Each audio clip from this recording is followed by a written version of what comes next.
வணக்கம். இன்னைக்கு என்ன கன்டென்ட்னா, நிஃப்டி 26,000 தாண்டுமா? தாண்டாதா? இதான் இன்னைக்கு கன்டென்ட். அதுக்கு முன்னாடி இன்னைக்கு என்ன நடந்திருக்குன்னு பார்த்துக்கலாம். நிஃப்டி, சென்செக்ஸ் 2மே வந்து 0.5% டவுனு. இது எதனாலன்னு பார்த்தீங்கன்னா, கடந்த ஒரு 4, 5 நாளா வந்து நிஃப்டி, சென்செக்ஸ் 2மே ஏறிட்டு இருந்ததுல, அதுக்காக கூட கொஞ்சம் ப்ராஃபிட் புக்கிங்ல கூட இறங்கி இருந்திருக்கலாம். அது இல்லாம முக்கியமா காரணமா பார்க்குறது வந்து, நிஃப்டி வந்து 26,000 புள்ளிய தாண்ட விடாம தடுத்துட்டு இருக்காங்க. அதுதான் ரெசிஸ்டன்ஸ் லைனு.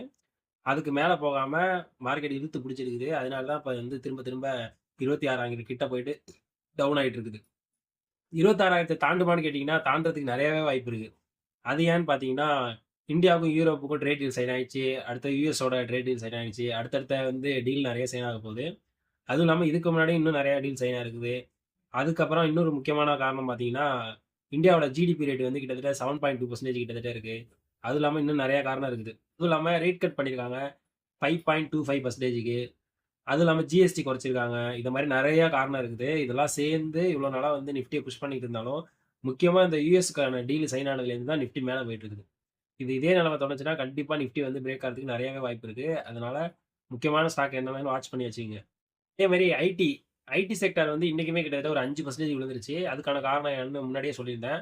புதுசா ஒரு ஏஐ வந்து கண்டுபிடிச்சிருக்காங்க. கிளாட் ஏஐன்னு. அந்த ஏஐ வந்து ஐடில கம்பெனி பண்ற வேலையெல்லாம் அதுவே பண்றதுனால, ஐடிக்கு வந்து ஒரு ஃபியர்னால செல் ஆஃப் நடந்துகிட்டு இருக்கு அதுல.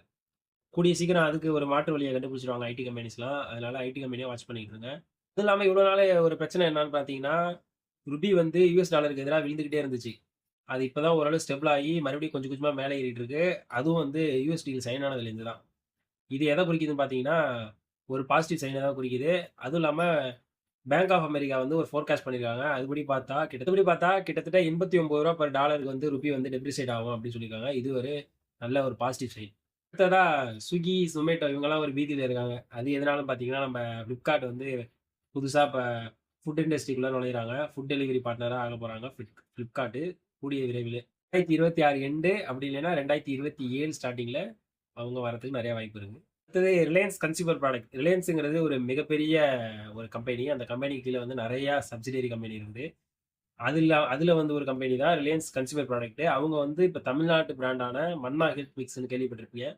அவங்கள வந்து இவங்க வந்து ஆட் பண்ண போறாங்க அவங்க போர்ட்ஃபோலியோ.